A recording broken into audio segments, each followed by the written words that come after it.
Hey there, everybody! Welcome to the Bearded Bible Thinker podcast. Today, I'm actually veering away. There are some stories that have been kind of circling and going on lately, and I'm just going to tackle them sort of one episode at a time for just a little bit.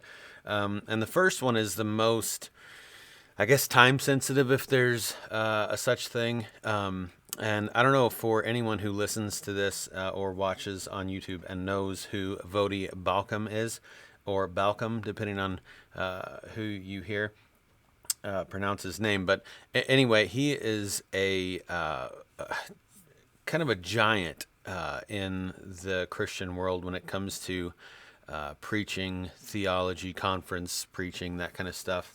And he's also a major voice when it comes to the, I guess, woke kind of movement, the race stuff, intersectionality, um, uh, identity politics, all that kind of stuff. He's really an expert in the arguments of that, and making sort of biblical arguments for and against things. And I would say God has really blessed him and called him for that specific kind of stuff. And anyway, he lives in Zambia, I think. I think it's Zambia. And so, long story short, Voddie Baucham, actually, my wife and I were going to, he was one of the speakers lined up for the conference that we were planning on attending in March. And I doubt we're going to get to see Voddie this at that conference. He is actually experienced or is experiencing heart failure. And so anybody, I'm going to share my screen if you're watching on YouTube, and if you know who this guy right here is, that is Voddie Baucham, and he is you might recognize him. I think he's a football player. He does some martial arts stuff. He's just a fun-loving kind of guy, a good speaker, and a dynamite Christian. God has really, again, blessed him with a lot of wisdom and a lot of communicative ability. So anyway, I'm going to exit out of that and go to his Facebook page. This is him I think when was this? A couple of days ago. Yeah, a couple days ago. They had just gotten back home, and he just finished up kind of preaching, and I think he preached like 17 times in 18 days, and just did a whole lot of speaking and work, and got back home, and once they were home, he went and saw his doctor because he had been feeling kind of cruddy and tired and all that. And when he went and saw his doctor, he was kind of thrown into more testing and looking into things more, and found out that he has heart failure. I don't think anybody knows the extent of what is going on yet, but heart failure is a big, scary statement. So first of all, pray for Voddie. Even if, look, I realize this is one of those love your enemies things that I'm about to say, but even if you're someone who has heard him speak, or you've seen him on YouTube, and you can't stand his views on this or that, man, if that's you, then this is a good time to understand and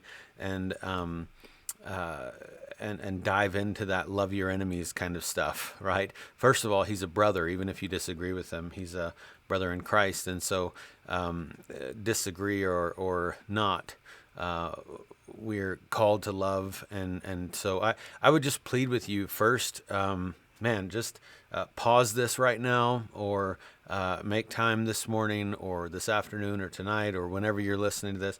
Make time to just sit down and pray for Voddie and for his family. He's got some kids that are distraught, and his wife is struggling. I think she just lost a parent not too long ago, and now they're going through this with him, and it's just really tough. So pray for Voddie and his health. But I wanted to, this is zoomed in really big so you can see it, but I wanted to, I guess, so the latest is that I believe, when was this? 22 hours ago? They should be in Dallas now. So it should be in Dallas. I'm sure he's in the middle of all kinds of medical stuff at the moment. So that's how you can direct your prayers. I want to focus this quick episode on this post that you're looking at right now. It was a post by him, and it was February 14th. He's in South Africa, sort of journeying back to America, and they were stranded, cancellations, all the craziness that is going on traveling. And so he writes this post, and I'm just going to read it and then point some really, really cool things out that really hit me. He says, the journey continues. After spending the night in Joburg due to a cancellation, we are back at it today. We go from here to Doha tonight. Bridget and I are overwhelmed by the encouragement and support we continue to receive, but the struggle is real in more ways than one. And this is this is the cool part. I hate being the guy pushed around in a wheelchair. What I hate even more is the pride that the Lord is revealing. I have always been bigger than most, stronger than most, but now I can't walk through the airport under my own steam. I was the voice of the Genesis 3D movie, but now holding conversations can be a challenge.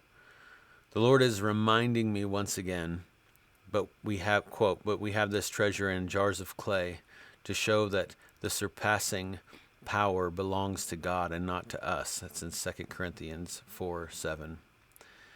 I want my strength back. I want my stamina back. I want my voice back. I want my healthy heart back. But what I want more is to be content when I don't have those things, knowing that, quote, godliness with contentment is great gain, 1 Timothy 6:6. So when you look at this pic, pray for the guy in the wheelchair, and don't just pray that he gets up.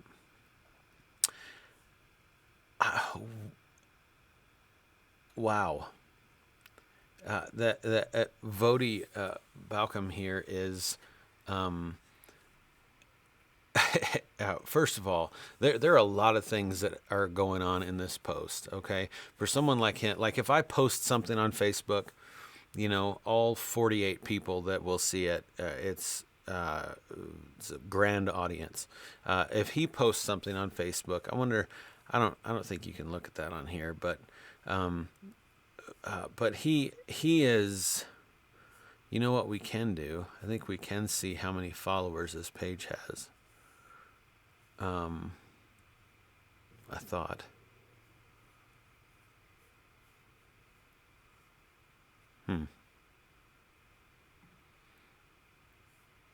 Well, maybe we can't. Doesn't matter. Anyway, we do. 147,505 people like this page. 249,370 people follow this page. Obviously including some of my friends, apparently. So that's a lot of people. Like, that's a big audience. And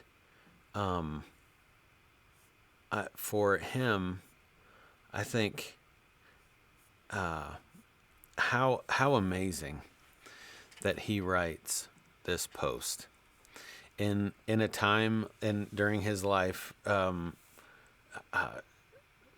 He's a big name, okay? He's not Michael Jordan, right, or Elvis, but this is a guy who, if you're in the know at all, if you're in the Christian world at all, and you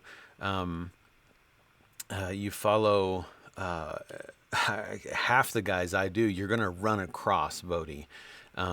He's just a giant of the faith, and So, being as renowned as that, 250,000 people following this page of his, that's just Facebook. I don't know what Twitter and Instagram and the other influences that he has online. And I know a lot of people watch stuff on YouTube from him. And so, long story short, when he says something on here, it's a pretty big audience. And our tendency as humans is in the situation he's in or any other similar situation where health is happening badly and life is maybe out of control or this or that's happening. It's usually our tendency to go, hey, I'm okay. We just arrived here. Don't worry about it. Keep praying. I got this, or we got this. God's got this, whatever. And I really love his Shadrach, Meshach, and Abednego idea here, and his heart behind where he's at. When he says, I want my strength back. I want my stamina back. I want my voice back. I want my healthy heart back. But what I want more, okay? This is massive, okay? This is massive, Christian. But what I want more is to be content when I don't have those things, knowing that godliness with contentment is great gain. So when you look at this pic, pray for the guy in the wheelchair, and don't just pray that he gets up. That is so big. It's such a big statement. I'm proud of Voddie, as if it means anything to him. I know it doesn't, but I'm proud when Christians really do get it and act like Christians. It's easy during the struggle that he's going, or no matter what your situation maybe has been, the miscarriage that you've gone through, the health issues that you've gone through, the health insurance, that's a hardship as well. The health issues that maybe one of your kids have gone through, or a loss or a difficulty that they've gone through. That's, man, helpless is the feeling there. When you are going through something very difficult and out of your control, man, is your response only, Father, fix this? Or are you self-aware enough to begin seeing the things inside of you? Quote, what I hate even more is the pride that the Lord is revealing, right? He says, I've always been bigger than most, stronger than most, but now I can't walk through the airport. I was the voice of the Genesis 3D movie, but now holding conversations can be a challenge. So he's pointing out his weaknesses now and how it's difficult for him because he's prideful, because he wants, he enjoys the being bigger and tougher and stronger. He enjoys all of that stuff, and so this is hard for him, and that is prideful. And it's beautiful to see Voddie come out with this post, come out with, in this moment when his struggle is very, very real, as he put it, and it is a big deal. Heart failure are big words when put together, and Voddie very to be frank and to just throw the obvious but not talked about out there. Voddie doesn't know how this ends. He doesn't know how this ends. Nobody does. His wife doesn't. His kids don't. The doctors don't. Voddie does not know how this ends for him. And for him to not be anxious, guarding against anxiety, praying against anxiety, because he knows the truth, because he knows that no matter what happens, God is the one who takes care of his wife now. And so God will continue to be the one who takes care of his wife should he be called home to Christ. God is the one who takes care of his children now. And so God will continue to be the one who takes care of his children and provides for them should he go home to Christ.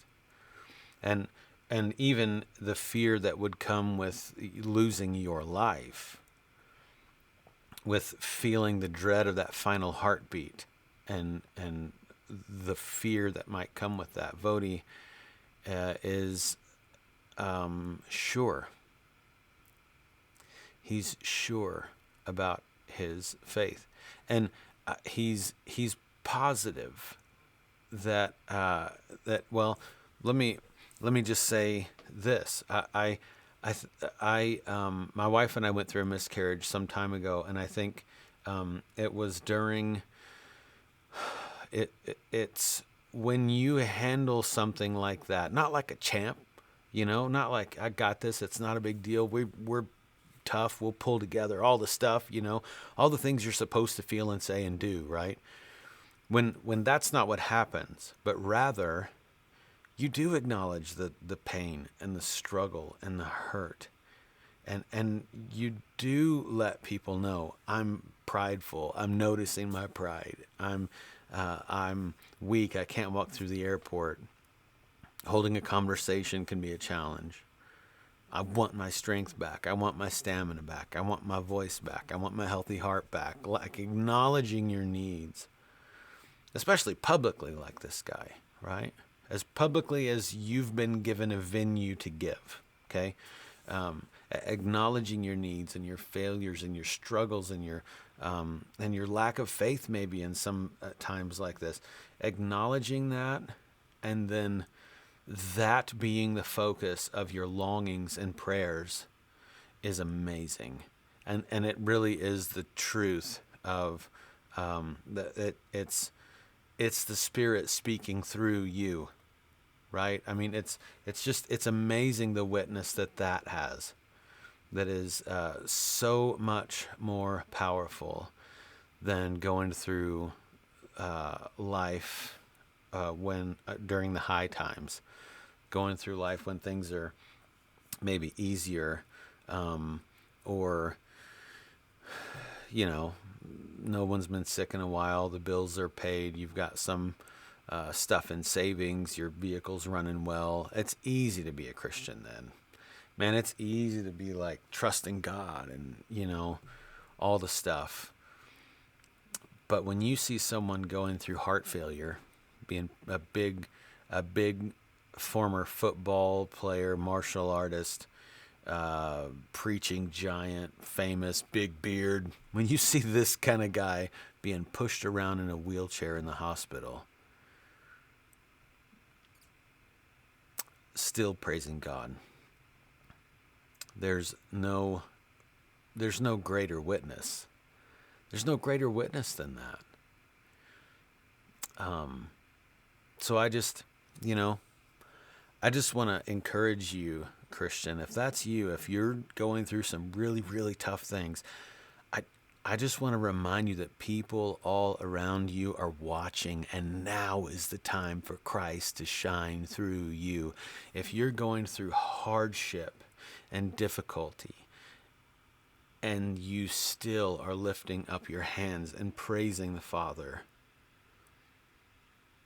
right in the middle of it, through it all, if your praise and you're giving glory and you're giving honor, it's still pointed directly up, and you're loud about God, and it's the message from you to God is not, why would you do this to me?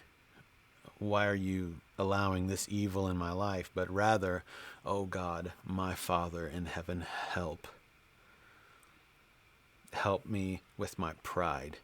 Help me with my heart spiritually, my heart be getting right. And then, Father, you know that what I want is for my heart to be healed physically, right? When that's the secondary issue,